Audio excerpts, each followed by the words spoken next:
Natural Habitat Adventures is pleased to be bringing you this webinar today. We are here to introduce you to Lindblad Expeditions, NatHab's new partner in exploration and conservation. We're here today with Sven Olaf Lindblad, who is the CEO of Lindblad Expeditions.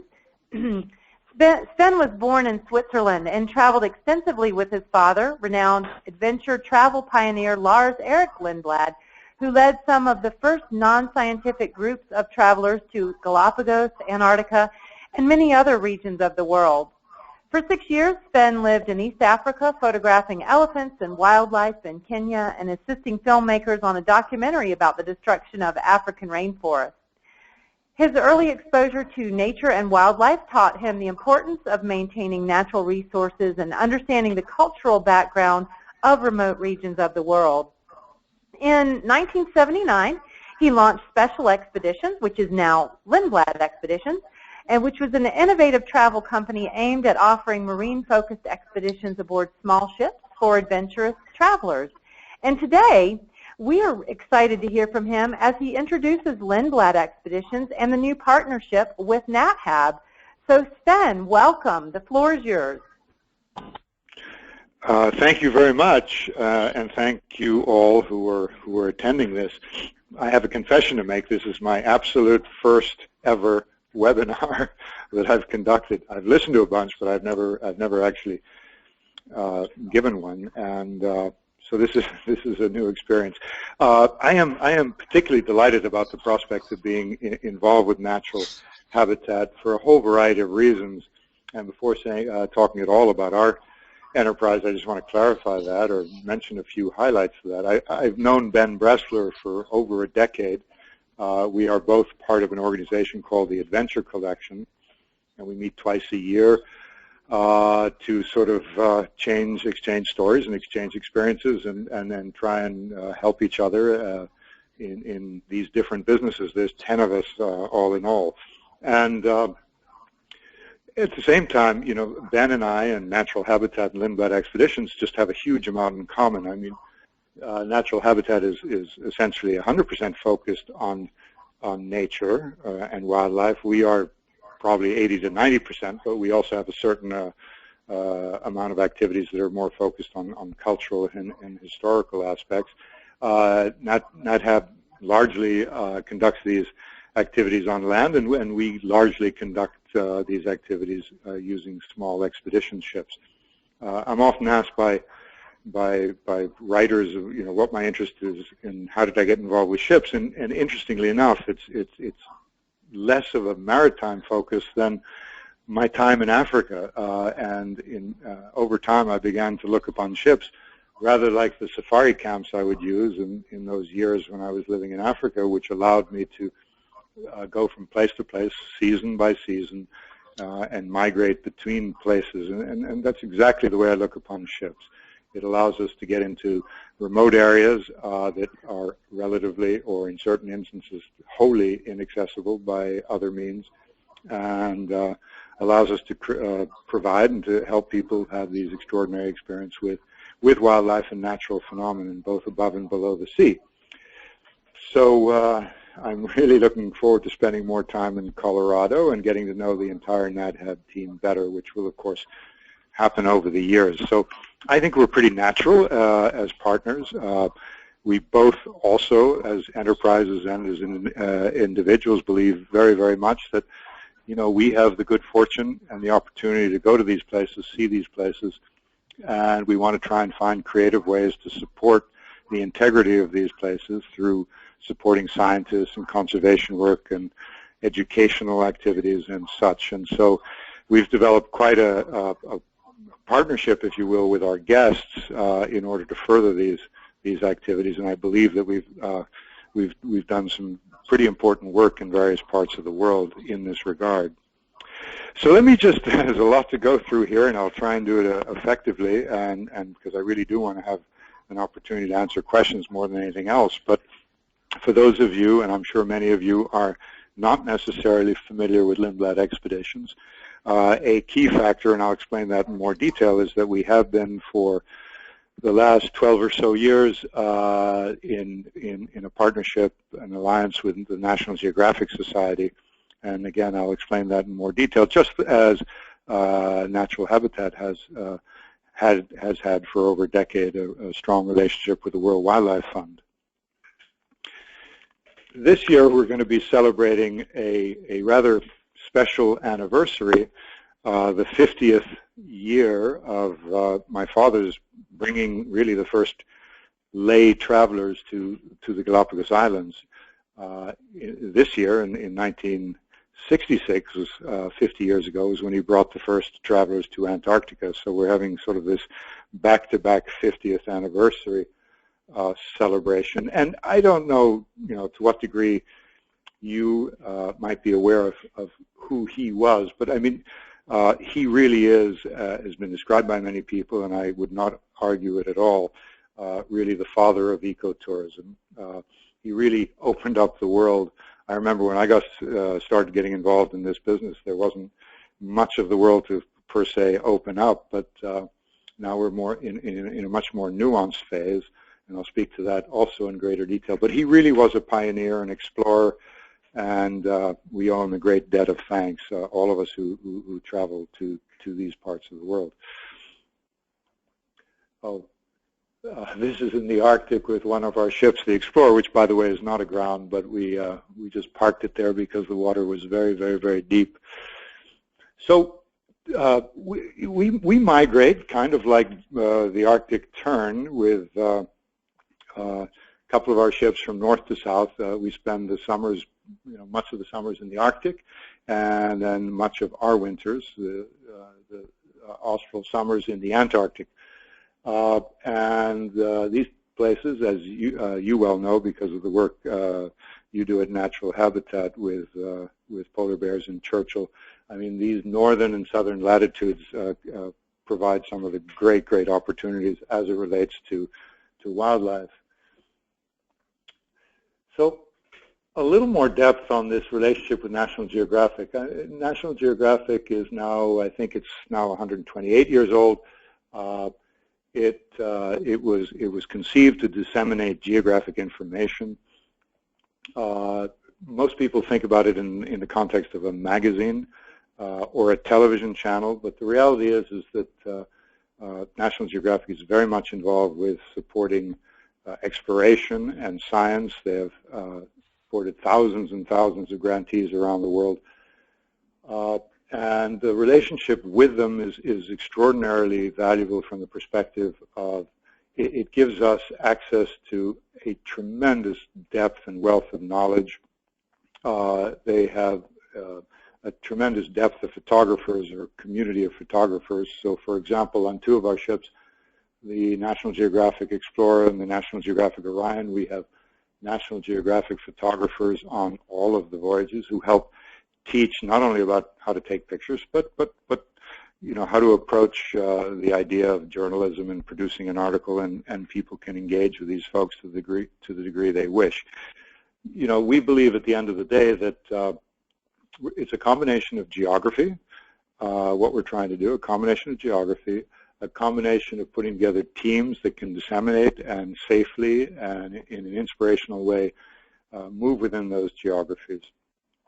I mean, those are the sort of key ingredients. The ships, for us, albeit very, very important because they have to be able to achieve their mission, are not in any way, shape, or form the end game, if you will. They are a base camp from which we can go out and we can experience these various things.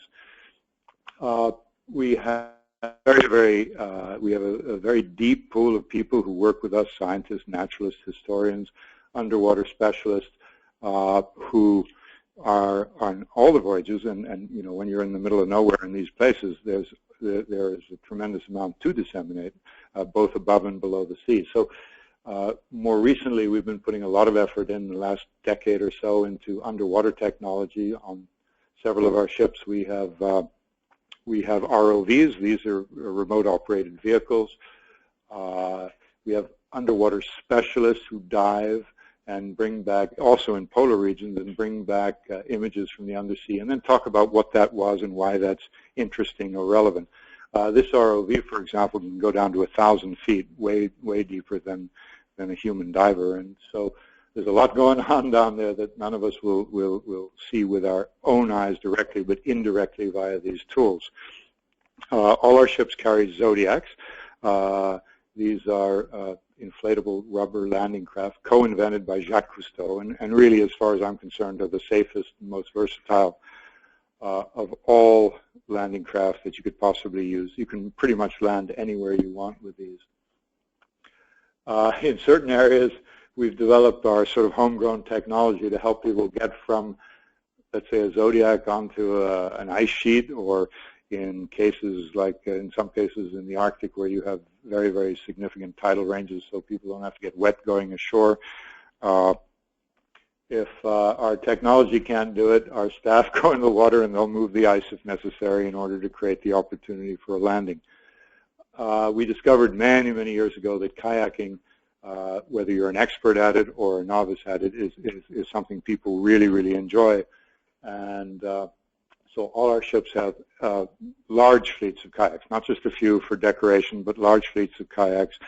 And in the case of the polar regions, we took 2 years to develop this kayaking program so that we could do it efficiently, provide people with the opportunity for extraordinary experiences, and above all, do it safely. These kayaks, for example, that we use there, you couldn't tip them over if you tried. On all our ships, the bridge is a focal point.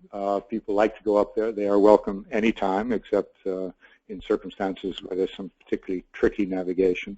That's true for adults and kids, and it's some people spend a good deal of time, at least when they're on the ship, up there learning from the officers about navigation and such.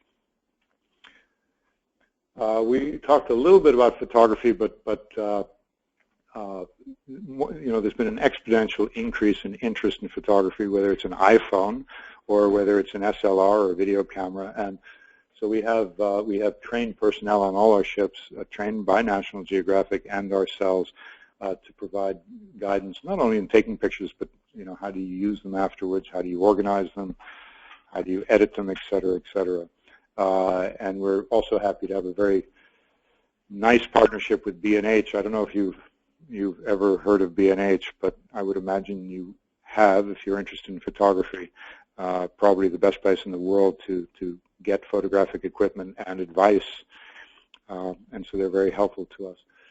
So the company's made up of, currently, we have 6 ships that we own. They all bear the National Geographic name.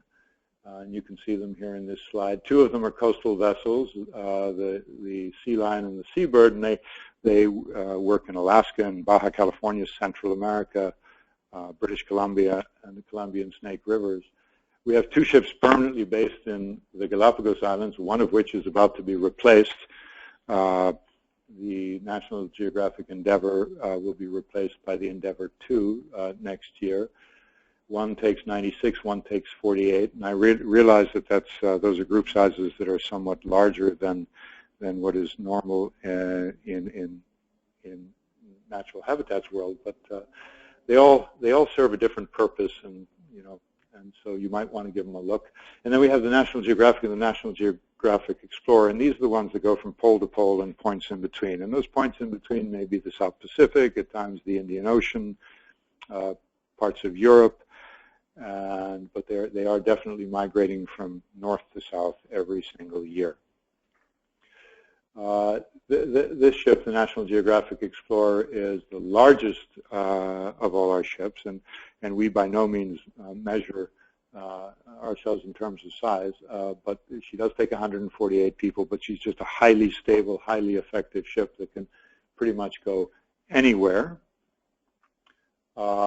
This is in South Georgia. If you haven't been to South Georgia, I would encourage you to consider it one day. This is a place of phenomenal richness. These are king penguins, which are there by the tens of thousands.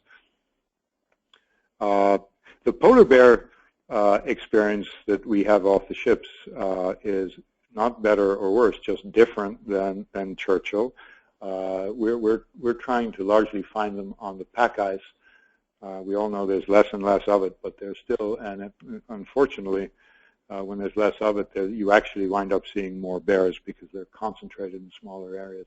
But what's fascinating about these animals, and I'm sure that those of you who have been with Natural Habitat to Churchill have realized, is how incredibly curious they are. They show absolutely no fear of a 300-foot ship or a Zodiac or anything coming towards them. Of course, you don't want to be walking right next to them because then you would become their meal.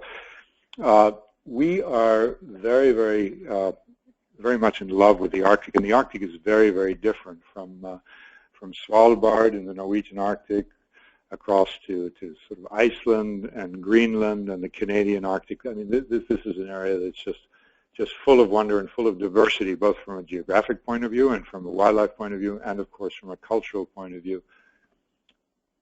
So we spend a fair amount of time in the early part of the season in Spitsbergen, which it's just a great concentration of wildlife.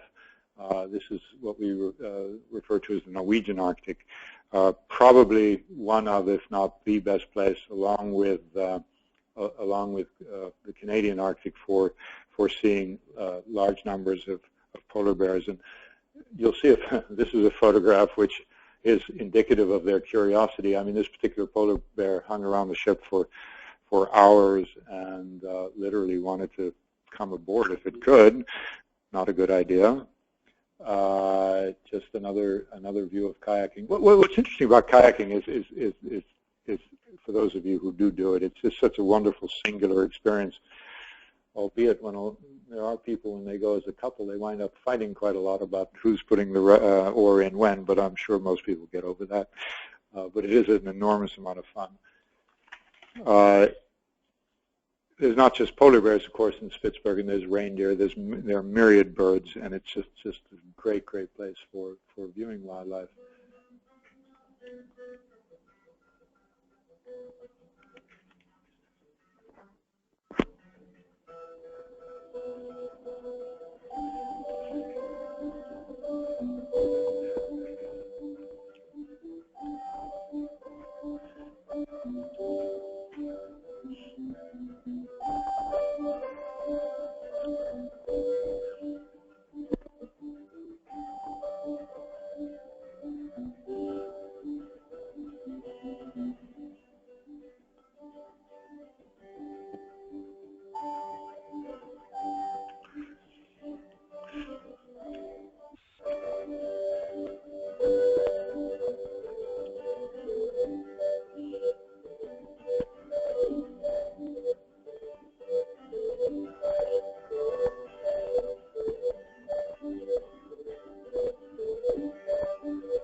So I hope that gave you a bit of a taste.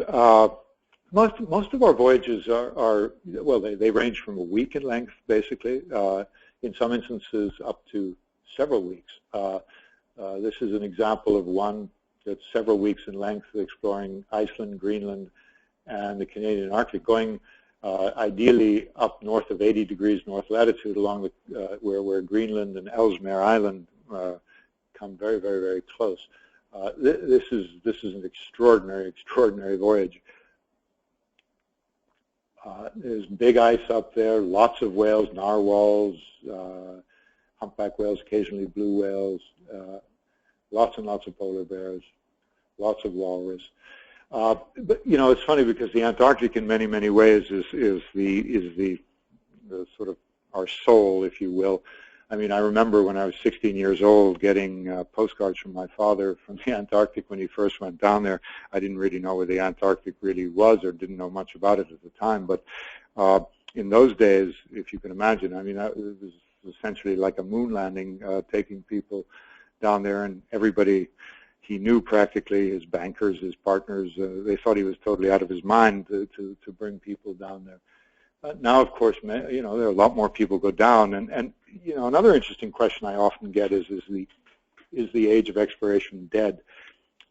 Simply because places have been discovered and people are going there, and I would argue that just the opposite is the case. We've just shifted focus. Instead of being the focus on the first, the focus is more on, well, let's learn about that place, and perhaps let's see what we can do about its integrity going forward. But expeditions today are actually way, way better than they used to be from the perspective of we have more knowledge, we have better technology, we have better access to weather conditions and what the ice is doing, and so everything about how you use your time is actually more effective. I mean, the first year I went down to the Antarctic in 1973 with my father, I almost got killed twice. We got hit very inconveniently by some very significant storms that we were unprepared for. But in those days, we were pioneers in that geography, and there was a big learning curve. And now, 50 years later, we've learned a lot, and those things don't happen anymore.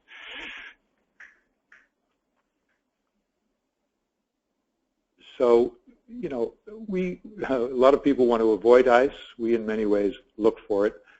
It's really a tremendous thrill being in ice, seeing wildlife on the ice, driving your ship into sea ice and just disembarking and walking across it, seeing these just staggering and enormous great icebergs, seeing whales from a zodiac as close up, like having these very close encounters, which, by the way, are not rare. The humpbacks that are down there are very calm. They're feeding. They don't seem to mind at all, and in certain instances, they seem to want to come and communicate in one form or another with us when we are in the zodiacs.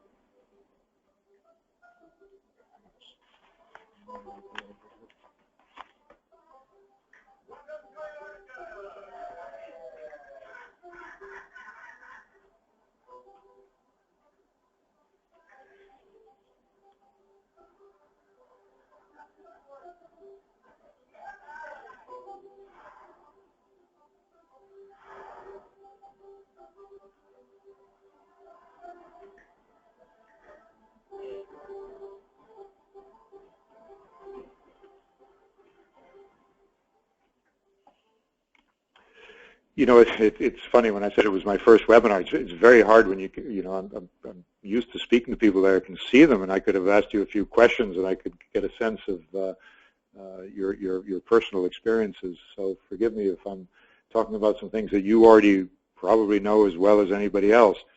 Another area which is very, very important to us for a variety of reasons, not the least of which is, again, as I mentioned, it's our 50th anniversary of having started exploring there, is the Galapagos Islands. This is, from the perspective of anyone interested in wildlife, one of the most, if not the most, extraordinary archipelago on the planet. And I think what's particularly inspiring about the Galapagos is that none of these animals have any fear. Not because they're tame, but just they have no reason to have any fear, and so you can get very, very close to them. And so we have these two ships, as I said, and so we operate there every week with two ships, except for about a month a year when we take them and put them in the dry dock service. One of the things we do encourage people to do is to, and again, whether you're a novice or you're very experienced with this, is get in the water, get under, snorkel, and see these animals in their marine world. It's quite a wonderful experience.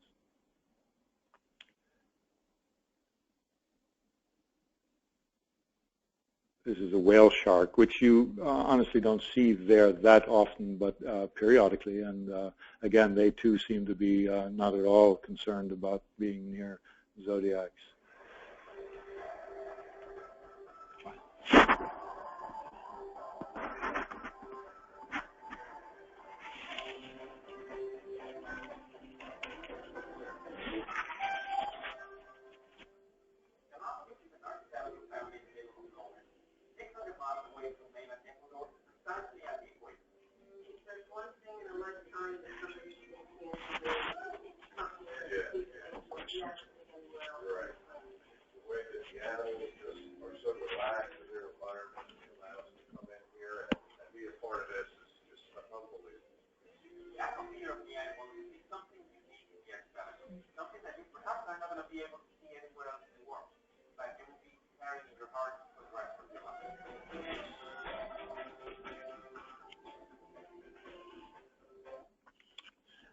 There's also an opportunity when you're in the Galapagos to combine it with Peru, which is a remarkable country, not only from the perspective of Machu Picchu, which of course everybody's heard about, but more broadly the people, the valleys, the art, et cetera, et cetera.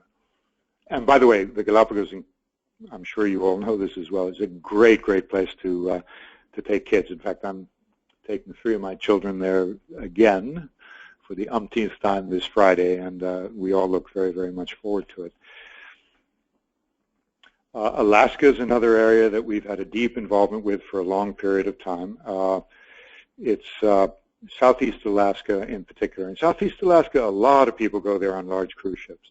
But what they do is they mercifully they go from town to town, by and large, and even though there are a lot of other things going on there, there are so many bays, so many channels that you can go a week and literally not see anybody else in some of these places, and it's really quite remarkable. And again, a very wildlife-rich part of our world. Here we have 2 small ships. These are 62 passenger ships, the Seabird and the Sea Lion, and they're very nimble, and they can get into all of these little nooks. And it's a great way to travel. And of course, the waters there are very protected and very calm, so you don't have to worry about things like seasickness and such. We are introducing, starting next year, launching in June of 2017, our first full new build. All of our other ships, we bought them in some state, and then we converted them. This one is built from scratch in the Seattle area. She will take just under 100 people, and it's got all these years of experience behind her, so that we have something we believe is very special for navigating in these waters. She will also operate in Central America. The first one is called the National Geographic Quest. The second one, which will launch in 2018, we have a name, but we're keeping it secret for the time being, just to keep a little mystery out there. Again, a lot of glaciers, of unbelievably beautiful scenery, a lot of fun for kids. And again, the naturalists, they just really enjoy, and the crew as a whole, having kids on board and being able to share these experiences with them. By the way, I'm speaking a little faster than I normally would, because I know I've got to get through a lot, because I do want to get to your questions, so I apologize for that. During the summer, again, we have from May until early September, we have weekly departures on what is our traditional, what are our traditional voyages in Alaska, which last a week. Again, wildlife and scenic focused.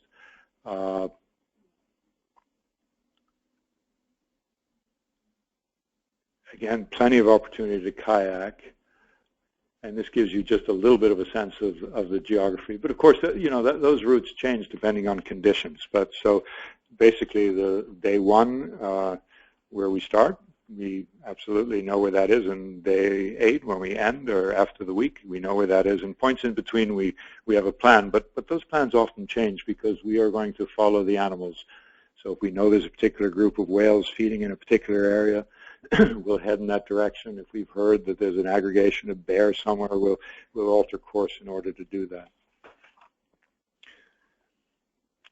What we're offering in 2017 for the first time is a series of shorter voyages, 5 nights. We recognize there are a lot of people that just don't have the time, and these also will be very much more focused on active.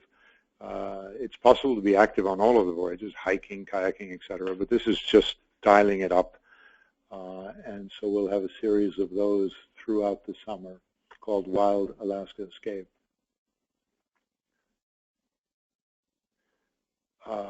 We'll go to a place called Haines in this particular itinerary, for example, where there's great opportunities to go river rafting and some tremendous helicopter possibilities and small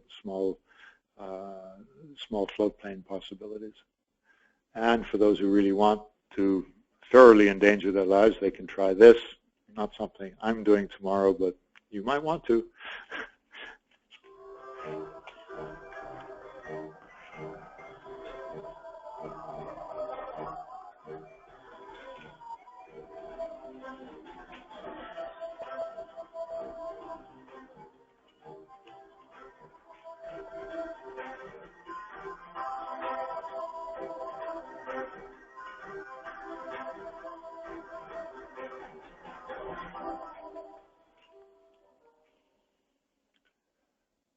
So another area, you know, it's funny, when we first started going to Baja California on a permanent basis in 1981, virtually nobody outside of Arizona or California knew where this place was. It was about as exotic as anywhere in the world, and it's literally across our border. And it happens to be one of the most wildlife-rich places ever, particularly for whales. I would argue it's the best place in the world to see a diversity of whales under good conditions. Over time, people got to realize that there was a tremendous increase in the population of California gray whale that you can see in, primarily in 3 lagoons on the Pacific coast of Baja California. And that there was an interesting phenomenon happening. These whales, over time, these whales that were hunted nearly to extinction, were beginning to get friendlier and friendlier. And it usually happens later in the season, and mothers bring their calves to zodiacs in many instances, encourage that, and then they just play with these with the zodiacs, sometimes for hours. And that and when you think about it, earlier in the last century, driven almost to extinction, and now, you know, this kind of behavior, it's quite a remarkable thing. And the gray whale population is now has exceeded its pre-hunting numbers, and so it's a great success story in conservation. We also spent a good deal of time in Costa Rica and Panama, a very biodiverse environment, plus going through the Panama Canal, which for a lot of people, you know, have done that in one form or another, but even for people who aren't sort of interested in locks and this kind of sort of technical stuff, it really is quite a remarkable experience, transiting the isthmus by boat and going through this remarkable feat of engineering.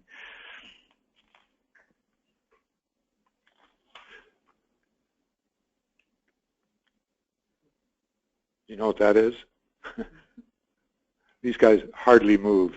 Once you find them, you can photograph them to your heart's content. It's finding them in the first place that's a little tricky.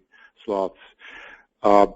New this year, starting in December and going through March, we're going to start going to Cuba on a small 42-passenger motor sail vessel. I went down in February to do a reconnaissance down there. I spent a couple of weeks looking at primarily the southern coast for you know, trying to find places that that would really pay off the rich marine environment that Cuba has. I know that you know, people know of Cuba from the perspective of Havana and a few other places, but aside from this extraordinary rich cultural environment that is Cuba, there is also an extraordinary undersea environment, the richest in the Caribbean in places. An area called Gardens of the Queen is unequivocally as the most significant diversity of corals and fish, large fish, that you can see anywhere in the Caribbean. And I remember going there a couple of years ago to Gardens of the Queen. The minute you jump in the water, you know, you're surrounded by sharks, 4 or 5 of them, more or less every time. Goliath grouper can be seen, all manner of grouper, and large fish. And by the way, those sharks are not going to bother you. They're Caribbean reef sharks, and they're perfectly harmless unless you stick your hand in their mouth, which I wouldn't advocate doing. And barracuda like this, they're totally harmless. But it's very, very interesting how few places there are left in the Caribbean where you will see intact systems, and intact systems mean large fish, and particularly sharks, that keep a system healthy. So we're really excited about blending the sort of natural aspects of Cuba along with the cultural aspects of Cuba. So that will begin in December of this year. Just a little bit about the ships themselves, and they range, and they're all very different. It's a cobbled together fleet. It wasn't like we woke up one day and said, let's build 6 of these that look alike. This one is the National Geographic Orion. This is the latest ship we acquired. Lots of good space for gathering, Lots of good places for this is the library and the chart room for viewing, and very, very nice cabins, different kinds. These have, some of them have French balconies. I'm going to skip over Europe because we are going to bypass that for a moment. We have a ship we use most of the year on the Amazon. It only takes 28 people, called the Delphine. This also is a very, very comfortable ship, great naturalists aboard, and we focus on a part of the Amazon which is particularly rich in wildlife.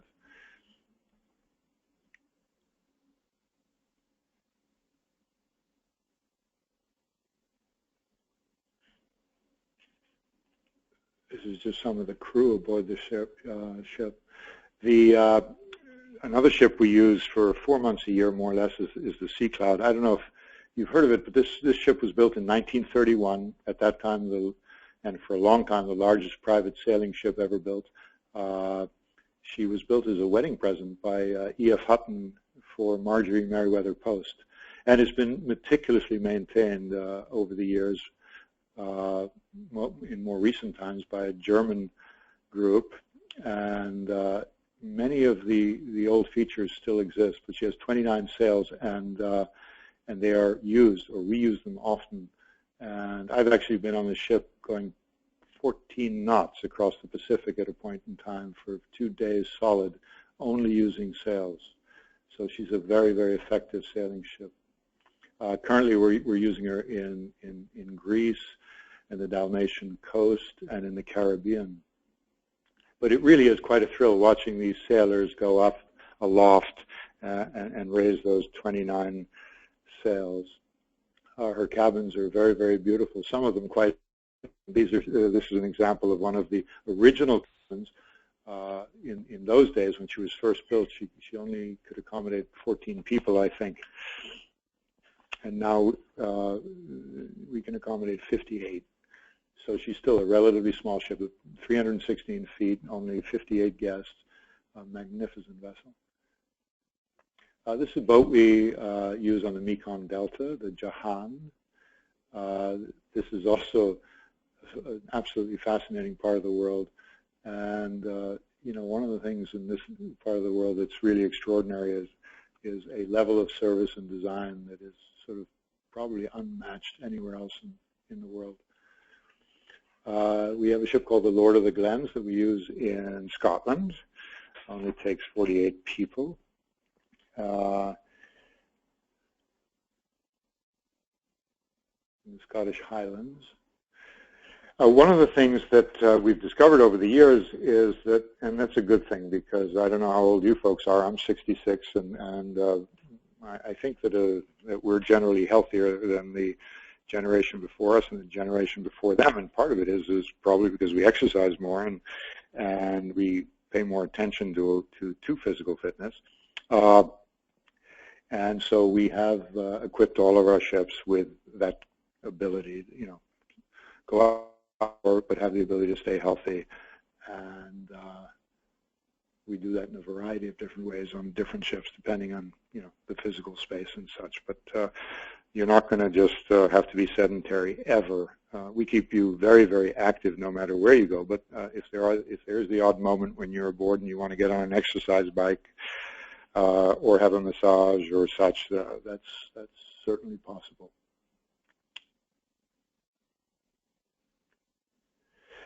So that's it in a nutshell. And I am delighted now to answer any questions you might have. Thanks. Oh, thank you so much. That was just such a wonderful presentation, Sven. And we've got some good questions here. I want to first, before I present them to you, just encourage our audience to send in any questions that you might have. You'll do that using the question box over on the right-hand side of the screen. Just type your question in, and I'll be your voice. I'll read your question. So let's start with this question. It's about the relationship between Natural Habitat Adventures and Lindblad. And now that you have this relationship, will the relationship with National Geographic continue? All right. The answer to that is yes. This has been a long-standing relationship. Adds a lot of value to everything we do.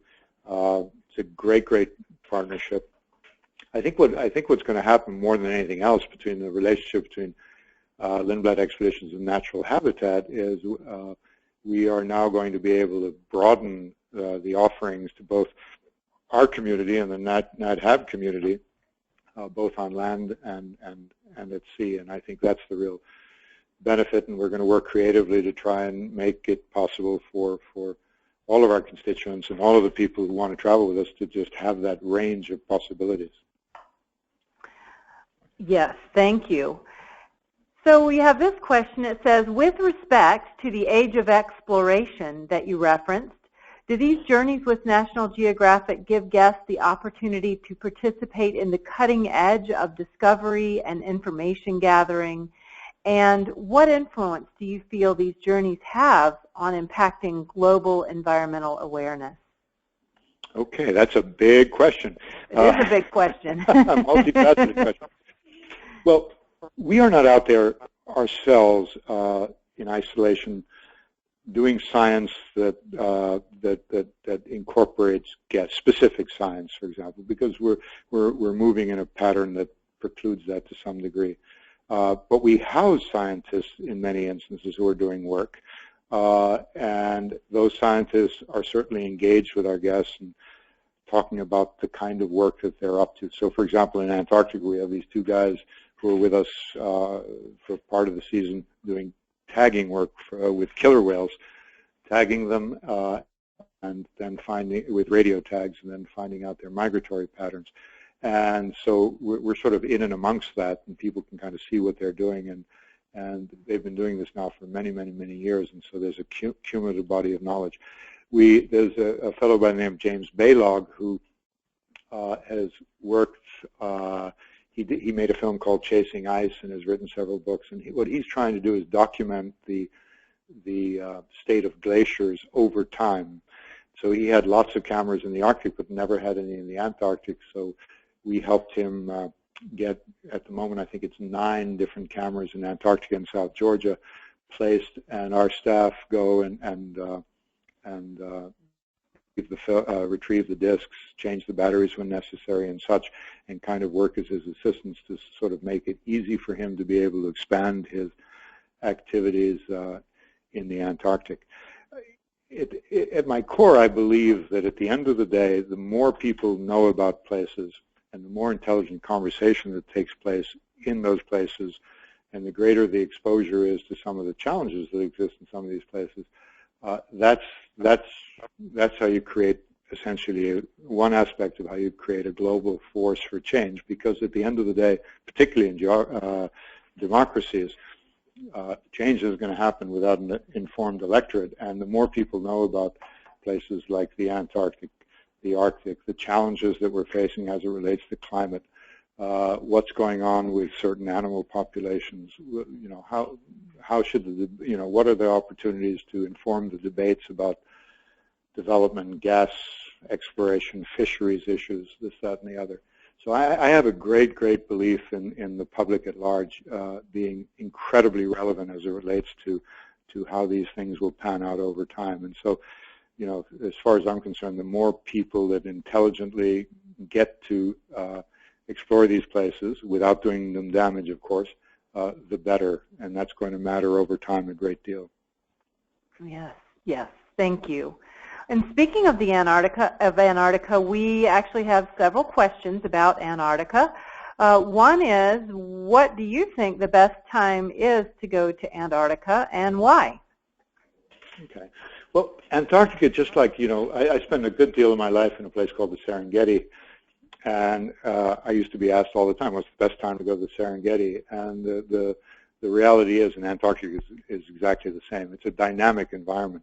And so the word best, I wouldn't necessarily apply.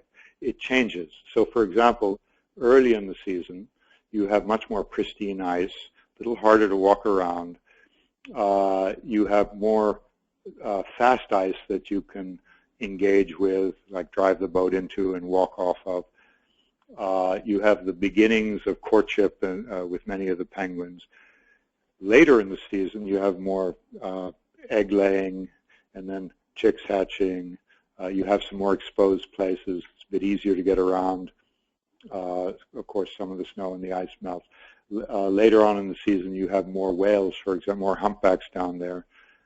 So there's always trade-offs from November, December, January, February into early March, and it's never the same. There are certain people, a subset of people who go back to the Antarctic rather regularly, and they go at different times to experience it from a different perspective. And I totally get that. I mean, I've often said to people, if I had the time, I would go to Antarctica every year. I mean, I would just go down, almost like taking a vitamin pill. It's that powerful, and it gives me that much inspiration. And it is never, never, ever the same. Mm. And another Antarctica question for you. How active are the trips? How fit do you need to be to go and enjoy that experience? Yeah, great question. Well, the reality is that you can, in many ways, tailor your experience based on your inclination and your abilities. Right. So let's say you like to do a lot of walking. There are plenty of places, plenty of opportunities to do that. Right. If you like to do, if you like kayaking, which is not a stressful activity, it's active, you can do more of that. If you don't like to walk so much, there's plenty of opportunity to be taken around the shorelines and looking at ice flows and animals from zodiacs. So really, it's a question of you creating the architecture. We create a sort of a framework, and then you can kind of create your own experience or level of experience within that framework. So, we've had 80, 90-year-olds who are not, some of which are very active and some of which who aren't. And they just find their own pathway, and they find their personal way to interact with the place. Okay. Thank you. Well, we're going to shift gears from Antarctica, and we have questions about the Sea of Cortez, Baja California. There are questions about the gray whale season and when that happens, what time of year that happens, and how young are the calves, or how old are the calves when they will actually stay and play with the zodiacs? Yeah, so you have the season depends a little bit on the lagoons, but sort of let's say mid-January through to early April. So and that changes too in an interesting sort of way. In the early part of the season, you have males and females and a lot of mating activity going on, which will produce calves in the following year. And then the males will leave a little earlier. They'll leave sort of at some point in February. And then by sort of early March into early April, you really have mothers and calves. And when it comes to, and there are fewer whales, but they are calmer whales because they don't have the males agitating. If I could go to Baja California once and I wanted to have a great interaction with gray whales, and I could only choose one time based on everything I know, and I've been down there at least 50 times, I would go late March, early April, because that is when you have the fewest whales. It's only mothers and calves. The calves are somewhat older, and as they get a little bit older, the level of confidence escalates in terms of that particular interaction. It happens in February and March, in early March as well, but it's just almost guaranteed in late March, early April. Thank you. So let's see. I think we'll start to wrap it up here. Just have a couple more questions for you, and then we'll transition into closing comments. Back to so I'm going to wrap this into a single question. In general, how many hours a day can one expect to be off of the ship in the various worldwide destinations that you visit? Okay, a little bit of a tricky question to answer because it varies very much geographically. So in the Galapagos, for example, you're off in the morning after breakfast throughout the entire morning in most instances. You come back for lunch, you reposition the ship, and then you're active all afternoon. Right? That's so that's like most of the time you're off doing stuff. That's true in several places. In some places, like the Arctic, you're doing a certain amount, or not an insignificant amount of spending not an insignificant amount of time in the ice looking for bears, which you want to see from the ship. Right? So you do less. You have less time ashore, but you have less time ashore for a reason. That's because you're pursuing this particular aspect. So it varies so much by geography. But it's a good thing to ask specifically in relationship to a geography somebody's specifically interested in when they speak to the expedition specialist, or when they're planning a trip, to the degree that that's important to them, and then that will be defined specifically as it relates to that idea. Yeah, good. Okay. So, but it's not the time. The time on what we want to do is eliminate or have as little time just at sea for no purpose, right? So we're there are certain trips where is a day here, a day there at sea when we're getting from one basic geography to another. But the time that's spent on board when you're in the locale is because that's deemed to be the best way and provide the best opportunity for viewing. Okay, perfect. Thank you. All right, well, I think we will wrap it up now. I would like to turn it back over to you, Sven, for closing comments. All right. Well, it's been a lot of fun having this webinar. Again, as I said, it was the first time, and it's for me, it's very, very difficult talking to people on a telephone when you can't see them and can't interact more.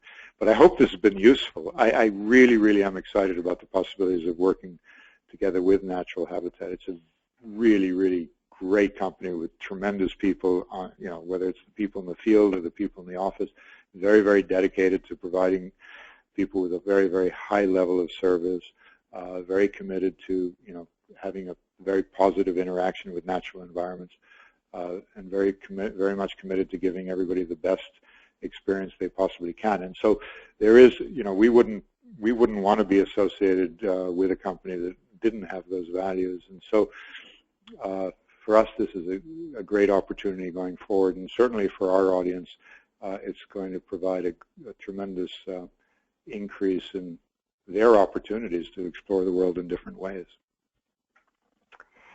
Yes, it's very exciting, and we've got so many enthusiastic listeners. I know you haven't been able to see them today, but I can see all of their comments and compliments and notes of thanks, and it's just a really, really exciting partnership, and this has been indeed a great webinar, and we want to thank all of you for listening today. As I mentioned at the beginning, we've recorded everything, and we'll get all of that out to you by way of email about this time tomorrow. So, Sven, thank you very much for taking time today to be with us, and we will conclude our webinar. Goodbye, everybody. Thank you. Thanks, everybody. Have a great day. Bye.